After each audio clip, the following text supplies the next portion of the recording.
Oh. Hello everyone. Today we're going to be talking about the post hoc fallacy. The post hoc fallacy is a fallacy about... Bro! That's not even a boom mic! I know, it's a broom mic.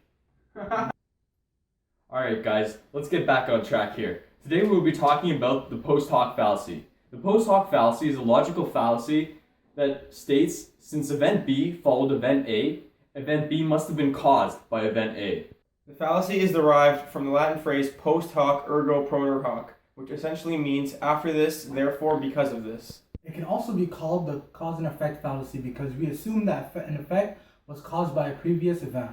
In many cases, the only evidence we have is that event A occurred before event B, so event A must have caused event B, which seems logical even when it's not the same case. So how about some examples? Our first is about a chain letter email. Gypsy Man was preparing for his flight to Norway before he logged on to his Hotmail last week. When he logged on, he saw an email from lowercase x, capital X, lowercase x underscore wasteman underscore lowercase x, capital X, lowercase x, dot. He opened this email and he saw the following message. You must forward this to 400,000 people in the next hour or you will catch explosive diarrhea. Gypsy disregarded this email and continued to pack. When he landed in Norway the next day, he somehow contracted explosive diarrhea from his dinner on the flight. He thought to himself that it must have been the chain mail he received and he caught explosive diarrhea because of it, and not because he was on a flight where explosive diarrhea was a possibility. This is the post hoc fallacy. The concept of the post hoc fallacy relates a great deal to normative economics, which includes human behaviors and human values. There is a natural human tendency to seek out and establish patterns in the world, even without the necessary information to do so. Humans are inclined to pay attention to certain types of patterns and perceive what they want to perceive. By becoming attached to our beliefs, we can also fall victim to the fallacy as we see only the evidence that supports it. This can be demonstrated through the beliefs of superstition. Here's an example. Wow, amazing. The captain of the SS was a very superstitious person. He believed in a long-held belief of mariners that whistling or singing into the wind would whistle up a storm. One day, a crew member looked to the sea and whistled, and as the captain heard this, he became infuriated as he believed it would cause a storm. The same night, a heavy storm rolled through and almost destroyed the ship.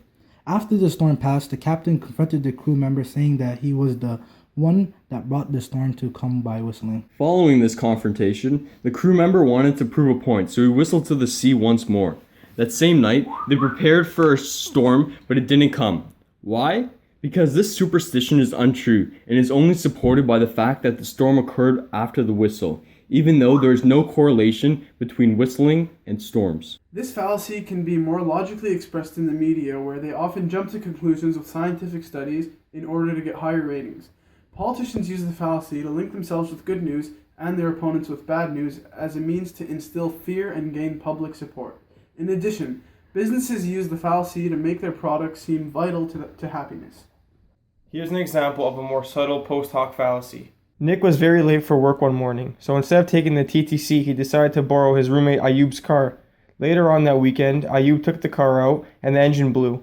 Immediately, he blamed Nick. Who else could it have been, he thought. However, when Ayub took the car to the mechanic, he was informed that the reason behind the engine overheating was not because Nick had driven the car on Mars or anything of the sort, but because Ayub had neglected to add coolant or antifreeze in the car for a very long time. Because of event A, where Nick borrowed Ayub's car, people may assume that Nick had caused event B of the blowing of the engine. There was no evidence involved other than Nick was the last person to use the car, which demonstrates the post hoc fallacy, because we assume that Nick damaged the car. In conclusion, the post hoc fallacy is not based on representative evidence, and is essentially an assumption because correlation Does not imply causation. Everywhere you look, everywhere there's a heart, a hand to hold on to. Everywhere you look, everywhere you face. Alright. Oh, shoot, wait, I messed up. I messed up already. I don't know. X underscore. Wait, time out. That doesn't work. Nick, the screen is black. Put the computer on your lap, bro. Open it. Make sure it's closed. That's what I was about to start laughing, bro. I was trying not to laugh.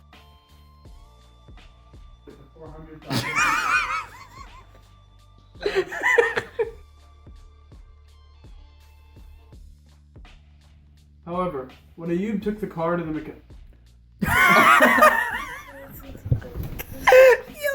My poor neck.